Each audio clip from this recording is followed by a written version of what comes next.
You're watching Lansdowne Roar, the voice of the fans. I'm Martin Prendergast, joined by Conor McAvoy as we catch up with the latest news in Irish football for a very special midweek episode where we catch up with the latest squad announcement ahead of Ireland taking on Senegal on Friday and then off to Luxembourg. So how are you doing, Conor? You well?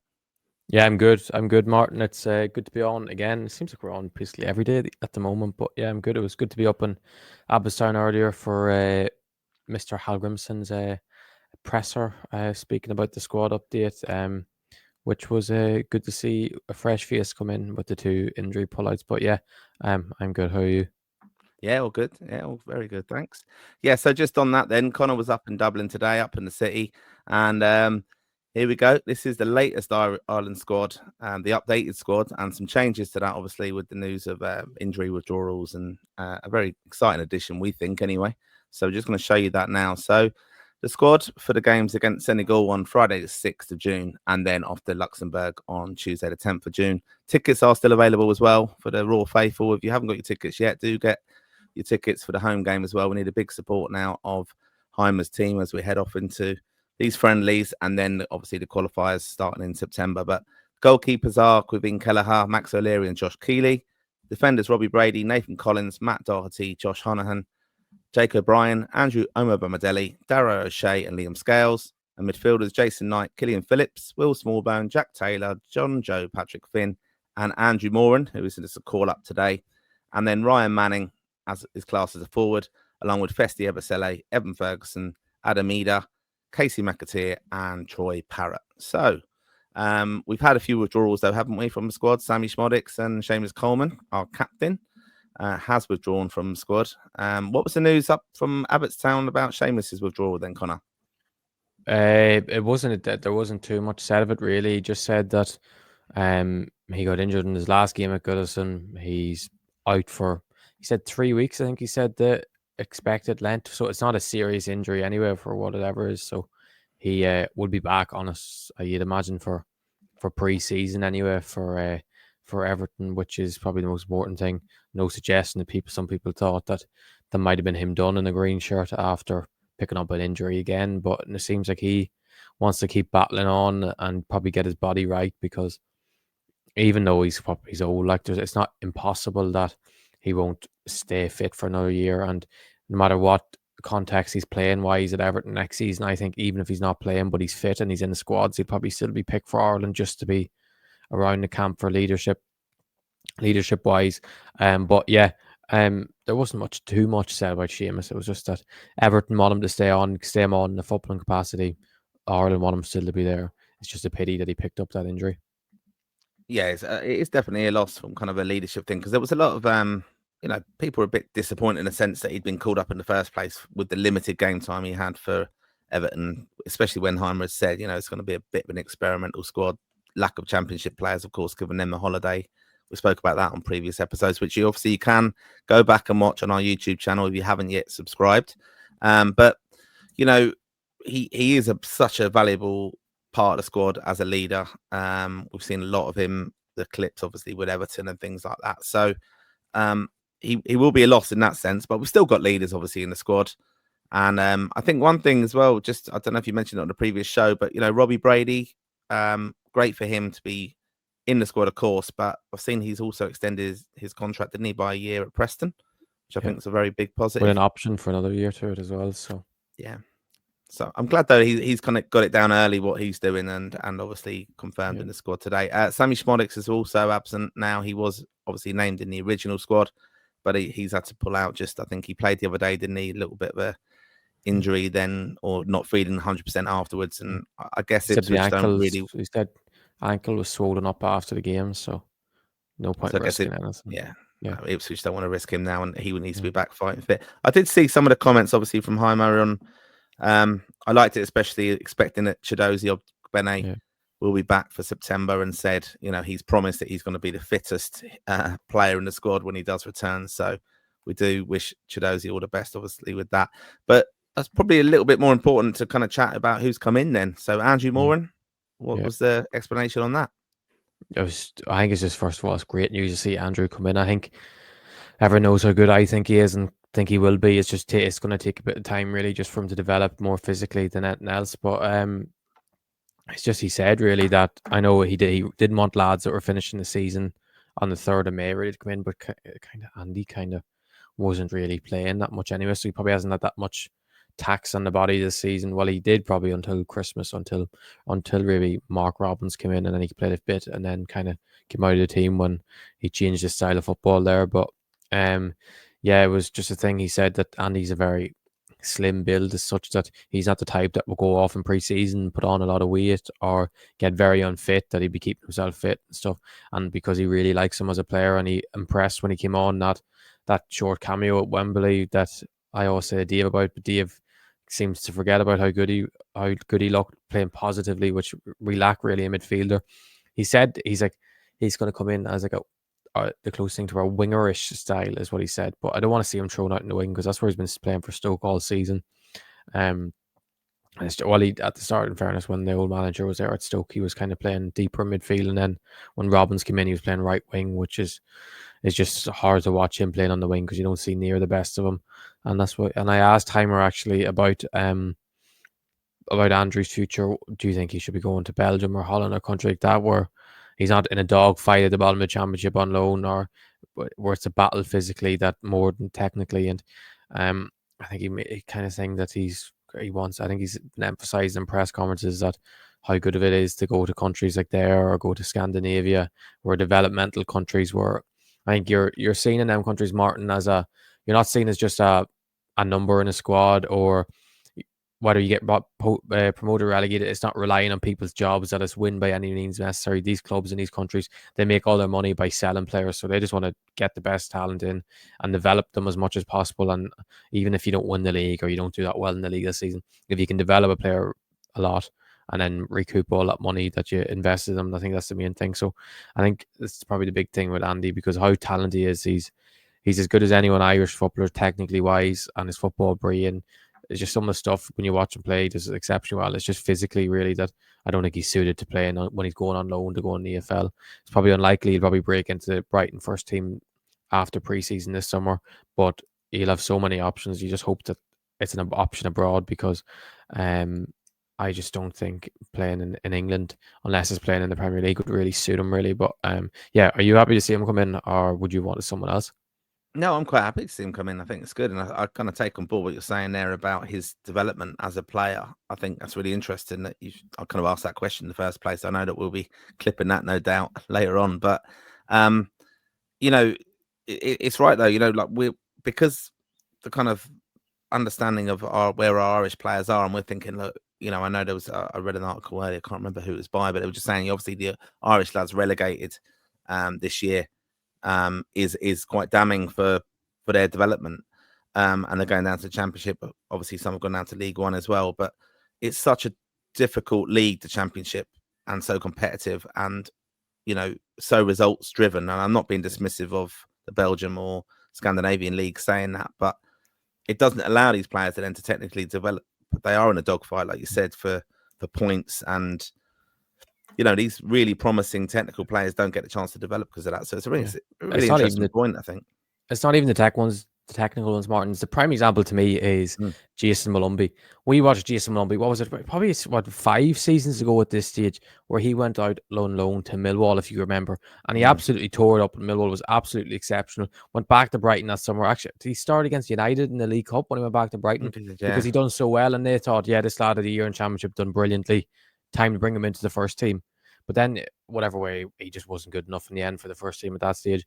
And then he just kept going out to, I think he went to Preston for a while on loan for the second half of that season. And then he obviously went to West Brom. I think he went on loan and then joined permanently. But we haven't really seen a technical advancement in his game over the last 3-4 years. Probably because he's just in that league, and that league is just, he's a brilliant athlete, and he's brilliant at breaking up play, and the work really puts. We've seen him have some outstanding games for Ireland, but where we want to see him improve is technically playing on that, whether it's on the half turn, or I see a lot with him is he's very, very one-footed, that he can't really open up his body on his left or pass it with his left foot. And I think if a player like that maybe would have went abroad, obviously maybe they might not. Teams abroad mightn't want to take a chance on a player like that, might think he has the technical ability to suit, but like I just don't think leagues like that, especially I know Andy's kind of already technically has all the tools to play wherever, but I think a player like say Malumbi would have went abroad after that year in the championship. I think he would have developed so much more than what he has now in the championship. Obviously, it's so competitive and you're playing against very good players, but it's not really you're not really going to develop that much as a player. You are going to develop in certain contexts, certain positions. Maybe if you're a striker, and obviously finishing is finishing, you're working on that, or you're a young defender or a fullback. But I think in terms of your very technical, whether it's very technical wingers, very technical midfielders, or a midfielder that really needs to work on certain aspects, I think really flattered to deceive when it comes to developing in the championship. And that's why I think we're lucky that Andy's only on loan, and I think he's at Brighton, which is a club that will think of, because they rate him so highly and they see him as a potential future starter in the first team. So I think he just needs to get the right club, and I think it's a thing for all Irish players. Like we've seen Troy go abroad, do very well. Even Jake O'Brien, how much he improved technically when he had his loan spell in Belgium, and I went to Lyon for a year. But at the end of the day, a player's going to have to be good enough, Martin. Whether they're not good enough, or if they're good enough or not, we don't know. But I think it's best that the best development route for their career rather than getting maybe the best paycheck for going to the championship. Yeah, I mean, it's. I just think it's kind of fascinating when chatting about it because you even just to look at the squad here, then with the midfield we know is a problem area for Ireland. I mean, we've got Jason Knight, Cillian Phillips, Will Smallbone, Jack Taylor, John Joe Patrick Finn, and Andrew Moran in there. Now we know we've got very versatile players. So Matt Doherty could kind of play wing back if he needed to. Robbie Brady can play higher as well. We know that, but I think even just looking at that midfield, Will Smallbone, cousin Will, again a player that Southampton as well moved him around, didn't they? Ireland have played him in different positions. We've had him as a 6, has a bit higher up 10. It's brilliant being versatile, but it's very easy to be a kind of, a very adaptable player, but then a master of no position. So you can be overlooked then. And like I often say about Jason Knight, he's played everywhere and man of the match in some positions and things. And I suppose it's the versatility and limitations to the squad in a sense of that. So I just want to see some of our players now, especially in these games coming up, where they're going to fit in and what they're going to do. And, great opportunity for a lot of them, though, isn't it? Like this. Were you surprised to see maybe O'Dowda picked or someone to come in if he was looking for a winger style? I thought O'Dowda might have been a possibility just because the fact that he's kind of playing for a move, and that Heimer is a fan of him. I know he's missed a couple of squads, but he picked him for the last squad over Manning, and you remember him saying against Bulgaria, Manning started because he had planned to play Brady and O'Dowda on the left hand side at the way of match. So, I was surprised. I wasn't expecting Andy Moran to come in because I wasn't expecting anyone that was picked from the that played from the finish their season the 3rd of May. I thought it would have been whether it was Tom Cannon, Sinclair Armstrong, or even like a Johnny Kenny that might have came in. So I was surprised it was Andy Moran. I thought maybe even a Callum O'Dowda might have been brought in, but maybe Callum O'Dowda might think that he's best not playing any football between now and the transfer window, just in case he picked up an injury and then he was stuck in Cardiff in League One. But then there's the other thing: are you playing for a move or what way? It'd be interesting to know what his thought process is. Yeah, I think that's a difficult one as well for them. Some of these players are have got to be thinking about their moves as well. Like Evan as well. I know he's obviously contracted, going to go back to Brighton and things, but he's got it's an opportunity now for him to get a really good loan move or to go back and remind Brighton of what he's going to do. O'Dowda, I think he's probably got to be thinking he's got to get out of Cardiff, back into the Championship at least to cement his position in this squad going forward. I mean, it's such a key time, this window, for some of these players, without doubt. Like cousin Will can cement his position, I think, in the squad here without doubt, and kind of think about being a starter as well. I mean, I think it's going to be fascinating these games as well, how Heimer approaches these games. And I know we will be doing a preview. We'll be looking into a lot more, and we'll see how this develops. I mean, I'm sure there's players on the standby list as well for these games coming up that could get called in. I wouldn't be surprised to see, from the first game, perhaps a couple of maybe withdrawals, and then he might bring in a few more just for that one for going over to Luxembourg. But it'd be a great opportunity, I think, for some of the lads, especially, hope Evan will get a goal. I think a positive camp is going to be so important for them. We will go on and just chat about a little bit of transfer speculation coming up, which we know people love. But of course, we are playing Senegal in the first game. on Friday, and they announced their squad yesterday. So they've taken on Ireland on the 6th of June, as I said, and then they're obviously travelling to Wembley for the game against England. So some good news there, yeah, Martin. Not Sadio Mane is not picked, or he's not involved. My good news is not just because he's not picked. It's because we're not going to see the Viva full of Liverpool Sadio Mane jerseys, which was always going to happen when you play a team like Senegal. So that's like I'm not too fussed whether he plays or not, because well, he's a brilliant player. But if you look at their squad, they've some outstanding talent. Even I know Jackson, that first touch he had last night, or that touch we kicked to the keeper last night. But there's some very good players like Papa Sarr from Spurs, Mela Sarr, Palace, Iliman Njai from Everton, Ghana Gay from Everton. I know Koulibaly's getting on, but he still was a world-class defender, and Niakate as well, who replaced Jake O'Brien at Lyon when Jake O'Brien left. So they have a very, very, very solid squad. It'll be a real test, but as Heimer said, we're preparing for World Cup next summer, and they're the sort of caliber teams we need to play, and especially when we play Hungary in September. If we can get a result against the Senegal at home, Senegal, in reality, Martin, are better than Hungary. They have a miles better squad. So I'm glad that we're going to test ourselves. Oh, go on. All right, put yourself on mute there, Connor. Send it again.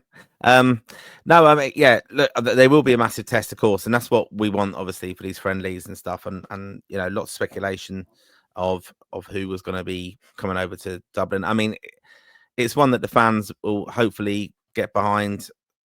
You know, tickets are available as well, as I said earlier. So yeah, looking forward to it. We'll do a preview show and obviously give what we think will be our starting lineups for the games in on Friday, especially. But you can get tickets, obviously, still go. Do check out all our socials as well, because people are asking us, do we know tickets and things like that. So yeah, put people in contact. Make sure your season ticket doesn't go to waste if you're not able to go. We know it's a huge commitment, but we want to get behind the lads, especially. And then we're all off to Luxembourg, which looking forward to that trip. The scene of arguably Stephen Kenny's greatest triumph in an Irish team. Jason Knight loved it back there.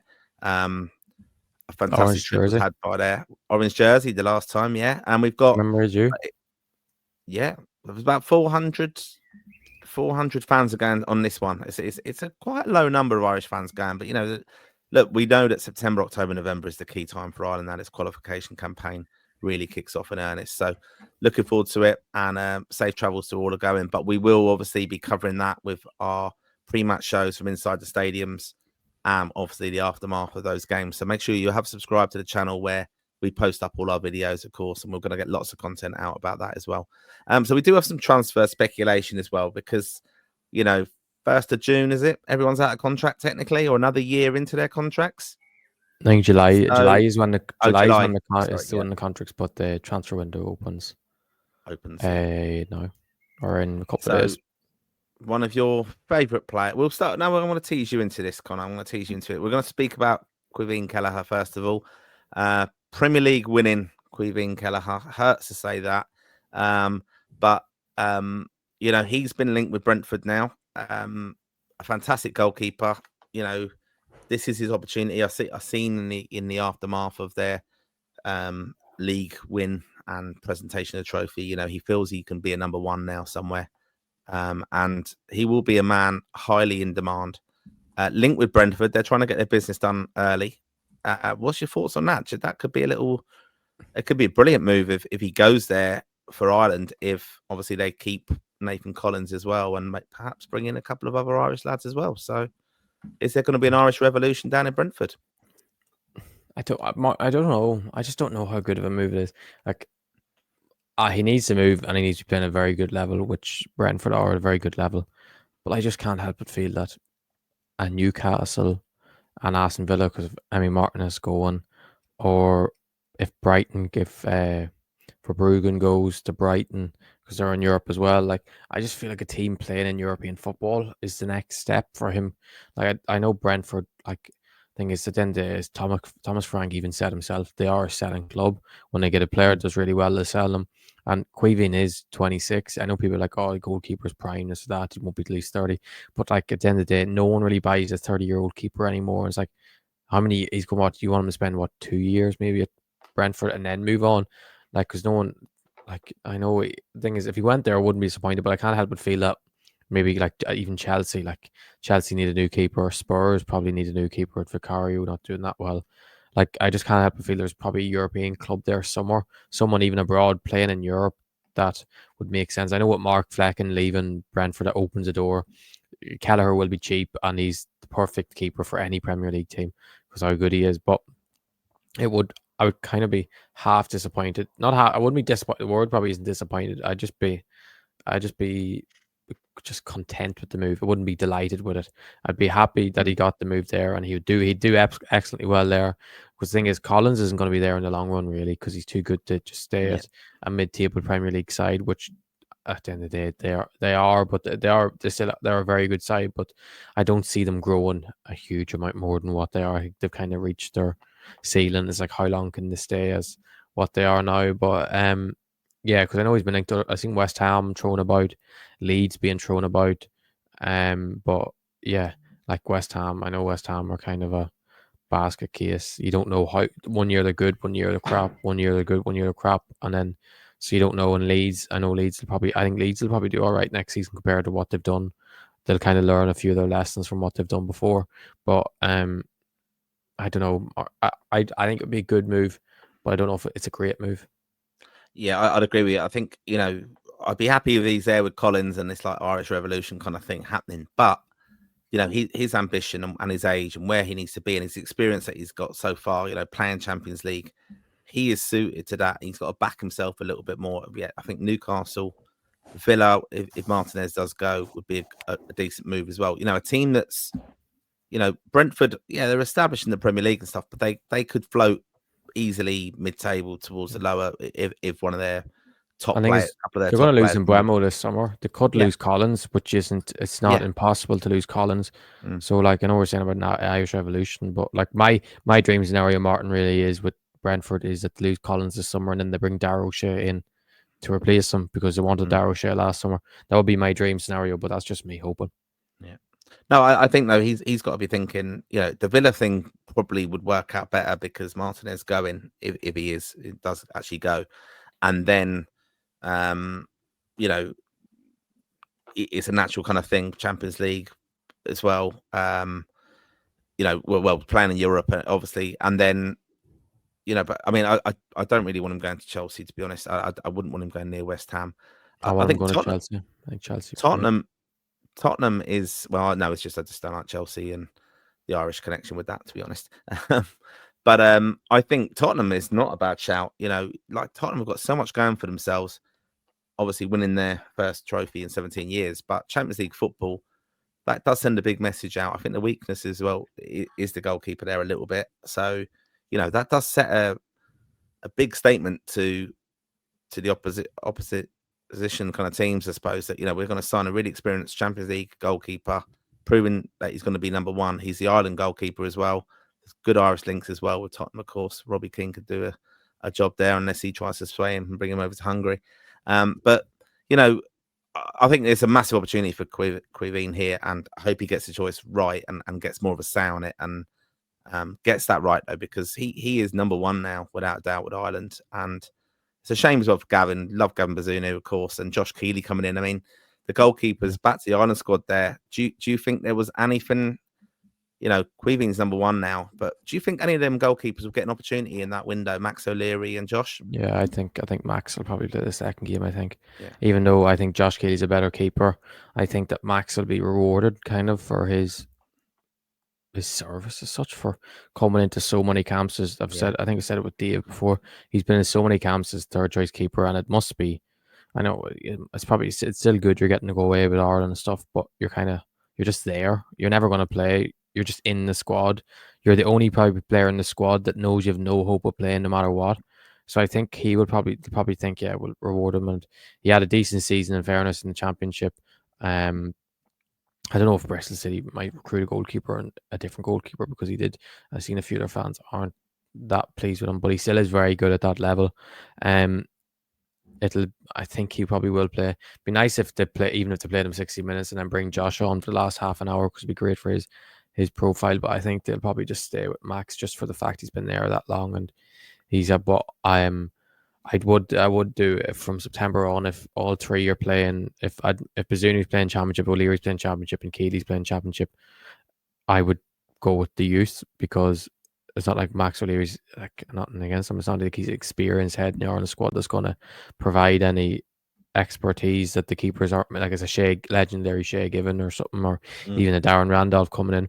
I think you'd go with Josh Keely, go with the youth, and go with the future, which would help his profile a lot more than it would help, say, Max O'Leary. So because we don't know where Gavin's going to be next season. We go back and this would happen. They might say, no, you're staying as second choice, and we'll bring someone else in, or Will still might want Gavin as his number one.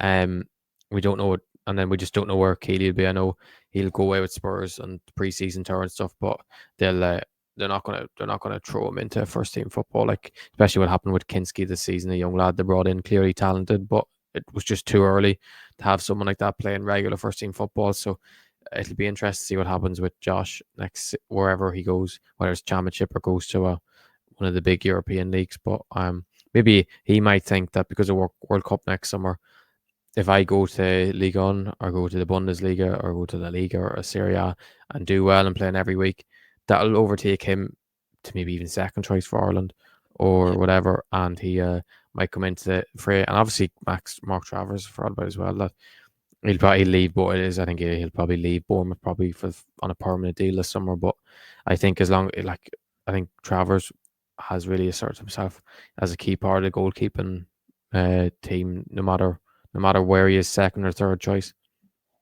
Yeah, I think it's a fascinating one, the goalkeeper. I think Hyman's got to get this right as well. I think just with Gavin's injuries and the challenges he's had, Caoimhin's vastly now the experienced one there in that squad. I think it'd be a mistake of him not to give some time to them substitution keepers, basically the backup keepers, because if Gavin's there, one of them is definitely now going to be number two if Gavin's not back. And he has had a few of these injuries now, niggly ones. So I'm hoping that, he gets time. Obviously, we're big Josh Keely fans, aren't we? So, I know that Dave had a nice day out at Wembley, thanks to the Keely family. I'm just going to throw that photo up there because that will make Dave very happy there. There he is on a day that didn't work out for Keely, of course, when they lost to Charlton in the playoff final. But I thought I'd give that one for the Dave fans out there who watch the show regularly. Has he got a few fans? Any fans? You got no fans. You got no fans. Right, we know who you're a fan of now. I'm going to speak about this, and this little known account here. I'm going to read out the correct Rep of Ireland player tracker there. Bournemouth and Leeds United have entered the race for Finn Azaz. They joined Crystal Palace in the hunt for Azaz after scoring 12 and assisting 11 this past season in the Championship. Azaz is more than ready to step up to the big time, and that was obviously you quoting Sean O'Connor's sport there. So, this is one that we're following with interest, this one, because we know how good Finn Azaz is. I think, again, like you said earlier, if players want to go to the World Cup on the back of Ireland's obviously very clear and easy qualification campaign that's going to happen. We're almost the positives in this show now. He's got to get that move right as well. So he's playing regularly, firing all cylinders. Which of them teams can you see it happening with? I don't know. Martin, I don't know. I don't know where. It's because you don't know where you're going to fit in. You know these things. I don't know. Like, because Palace seem to be long-time admirers of him. Where he fits in there, I don't know, because they kind of have Eze playing that role for them. Is he expected to leave? Probably not this summer, like you think, because he's 27? I think it's 26, 27. He's a lot older than what you think he is. And especially with European football. But the only thing is, now that they have European football, they don't have a squad that's built to play in European football week in, week out. So, like, I think their squad's gonna need major investment. Like, if you look at their squad that played in the Europe or the League Cup or the FA Cup final, they play with two number 10s, and they've as Sar, but then like their bench was Lerma and Ketia, Will Hughes, Ben Chilwell, Joel Ward, who's obviously retired, and Tanya Klein, Romy and Eze, Matt Turner, and Justin Devaney. Like, that side, they would crumble. Like, you'd worry like that would end up getting drawn into a relegation battle because they just can't have the number wise. So maybe they even like, because he obviously, if he went into Palace, he would play a lot. Whether he'd be considered in the main 11 at the start wouldn't really matter because he's going to play a lot with Europa League football. Bournemouth, you kind of just trust that Bournemouth would have a plan in place because they just recruit so well, and they would take a player like Azaz in and he would just go straight into the system and fit in perfectly. I think he's the sort of player who probably would improve as he goes up the levels because the better players around him, you'll see the better of him because of how good he is technically and how smart he is. But like, because the one real weakness he has is really a lack of maybe pace. And then when he plays for a team that doesn't really dominate possession, he'll struggle to make an impact because he's so deep, really. And that's why you wonder maybe when Ireland play tougher teams, can you fit him into the team or not? So when they're going to Leeds, you don't know. Even though it looks like Leeds are going to invest heavy, and then in fairness, to have a lot of players that what you would say really are Premier League players. Like Dan James wasn't playing for Man United that long ago when he was playing the Championship last season, and he was excellent. So, out of three, you'd probably say Palace is where he's most likely to go in and play a lot of minutes straight away because of Europe and that the factor squad is quite thin. Bournemouth still do have a very strong squad, and would probably they probably will strengthen even more. It's interesting to see where they actually where else would come in from, because you still think like sides like Sunderland coming up, Burnley coming up will probably look at them and think it would be real option to bring in. And then you look at other Premier League teams, like would a Brighton be interested? Would Brentford be interested? I said there's a lot of interest in them. It's just who's going to bite the bullet and put the bid in for him, because we all know how good he is. It's just about getting a step to get ready to go up to the next level, and hopefully that's done as early as possible in the summer, and then he can get pre-season in and then get playing in the Premier League before playing Hungary in September. Yeah, I think one thing you just hope it would be early that it's all decided. Someone go in, but that's the problem with the transfer window, the frustration. That teams, they've got different targets, haven't they? How it all works, and option A, B, and C, and then if they don't get A, what do they do then? It just opens it up. I mean, that's the excitement of it, I suppose. But we'll have it all covered on Rep Tracker, of course, and obviously our own show here. So we're doing a weekly transfer show. We will be. Are we? We're doing a weekly transfer show. Okay. We're not here last week when maybe that was on the live. We said it. I said it last night. No, I think Dave kind of looked at me like, what? But there's a weekly transfer show. It'll be done there'll be a weekly transfer show, which I think is well needed for people to keep informed with the transfers, and even ourselves to keep up with who's linked to who and who's going where and what's going to happen and what's not going to happen. So, there'll be a weekly transfer show on the podcast, which thankfully we'll make sure Dave is no part of, because we're just sick of looking at him like just sick of him. No, we do. Obviously, we do value everyone's support of the show, and on the lives especially is great fun. And yeah, look, you feel free to comment on this show as well as the recording here, because we've been chatting about different Ireland players. Where would you like to see them play? We want your interaction, of course, and make sure that you are subscribed to the show, because that's where you do hear about. We've got a live show coming up. They're the most interactive and fun ones, to be honest, where we hear our raw faithful interacting with each other, moaning about each other, moaning about us as presenters and amateur pundits, I think, are sometimes a critique of us. But just on the back of that then, and we're soon going to wrap up the show, but we have got some very exciting news that we want to share with the raw faithful. And that's another live show that we've got coming up on 20th of June in London, Northwest London in Hendon. This is where we're going to be joined by former Ireland goalkeeper David Ford, part of the 2012 squad, of course, played in the qualification campaign for 2016 as well, when we went off to France. But it's on Friday the 20th of June, and it's at the Claddagh Ring in Hendon, which is a pub close to many of our hearts. A lot of the Raw faithful came there and met us in November around the time of the England game, and it's in association with Risk London. So we've got David Ford come along for a book signing, obviously, and he's going to have a Q&A on stage with us and a good chat. Looking forward to having a good conversation with him, and we want your feedback as well. Give us some questions to ask him, because I was lucky enough to go down and meet him a couple of days ago for a coffee, grabbed a copy of his book as well, so I can kind of get my arse into gear, have a read of that, Connor. Going to do a book review of that for our wonderful website, lansdowneroad.ie as well. But you can get your own copy of the book at that event. It's £30 for a copy of the book, free buffet put on by the Claddagh Ring, fantastic host there, fantastic Irish pub in Northwest London. And as I said, it's in association with Risk London. We'll put a link up of how you can do it. If you're not able to attend, you want to buy a copy of the book as well, we can do that for you for £25. Obviously, we'll sort out posting and packaging as well with that and get it dedicated to you as well. So we'll put up the link for that. But we do want your support. Come along to a live show. Meet myself, Connor, and David. We'll have a good crack about all things Irish football. But that we're really looking forward to that, because I have read some of the book already, and obviously had a coffee with David Ford the other day, and it's just amazing, the story. And even I would just say it's one of the most honest, out there autobiographies I've written. David wrote it himself. He didn't ghostwrite this book. So it's a brilliant piece of writing, to be honest, and very, very deep and honest about his family life growing up in Galway, the challenges he had, like playing League of Ireland, coming through obviously the ranks, and very, very late to international football with Ireland.